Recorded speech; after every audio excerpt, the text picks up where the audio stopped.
සුබ දවසක් ඔයාලා සියලු දෙනාටම. ළඟම එන 2026 අලුත් අවුරුද්ද ඔයාට කොහොමද කියලා බලමුද? මේ අංක 3න් එකක් තෝරගන්න.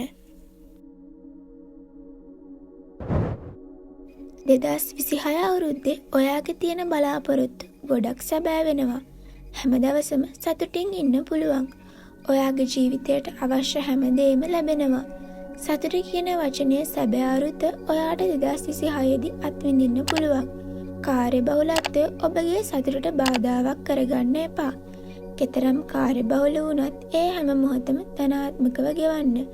ඔබගේ සතුට මෙන්න අන් අයගේද සතුට පිළිබඳ සිතන්න. ඔබගේ දියුණුව කාටවත් නවත්තන්න බෑ. අන් අයට උදව් උපකාර කිරීම තුළින් ඔබගේ දියුණුව තව තවත් වැඩි වේ. 2026 ඔබගේ හොඳම අවුරුද්දයි. 2026 අවුරුද්ද ඔයාගේ ජීවිතයේ සුබවාදී විදිහට වෙනස් වෙනවා. අවස්ථාවාදී කරදරකාරී බොරුකාර මිනිස්සුන්ගෙන් ඈත් වෙලා හරි තේරීම් මත ජීවිතේ ගොඩනගා ගන්න ඔයාට පුළුවන් වෙනවා. මානසික සතුට හැම මොහොතම රැඳී තිබෙන අවුරුද්දක්. විශ්වයේ ප්‍රබල ශක්තිය ඔබට ලැබීම මගින් අන් අය අතර කැපී පෙනෙන චරිතයක් වෙනවා. උත්සාහය මගින් දියුණුවේ දොරටු විවර වී අවුරුද්ද පුරා මුදල් අතේ රැඳෙන කාලයක්. 2026 ඔබට සියලු සැප සම්පත් වල අඩුවක් නොමැති කාලයක්. 2026 කියන්නේ ඔයාට සියලුම දේ අඩුවක් නැතිව ලැබෙන කාලයක්. සියලුම යහපත් දේ එලෙසින්ම ඉටු වෙනවා. ජීවිතයට නව ආලෝකයක් ලැබෙනවා. කිසිම සතුටක් නැහැ, කිසිම දෙයක් හරියන්නේ නැහැ කියලා හිතන එක නවත්තන්න. ධනාත්මක වෙන්න.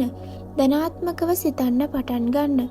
ඔබගේ ජීවිතය දිනෙන් දින සාර්ථක වන බව සිතන්න. ධනාත්මක වීම මගින් ඔබගේ ජීවිතය ඉතාමත් යහපත් අතට හැරෙනවා. 2026 දී ඔබගේ සිහින ලෝකය ඔබ සතු කර ගැනීමට ඔබට පුළුවන්.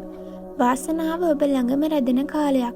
නොසිතූ ලෙස ජීවිතයේ සාර්ථකත්වය ළඟා කරගන්න ඔයාට පුළුවන්. පින්පව් දැඩිසේ විශ්වාස කරමින් පින්දහම් ක්‍රියාවන්හි නිරත වන්න. 2026 ඔබගේ දියුණුව ඔබම සොයාගෙන යන අවුරුද්දයි. නැවතත් මේ වගේ වීඩියෝ එකකින් හමු වෙනතුරු ඔබට සුබ අනාගතයක්.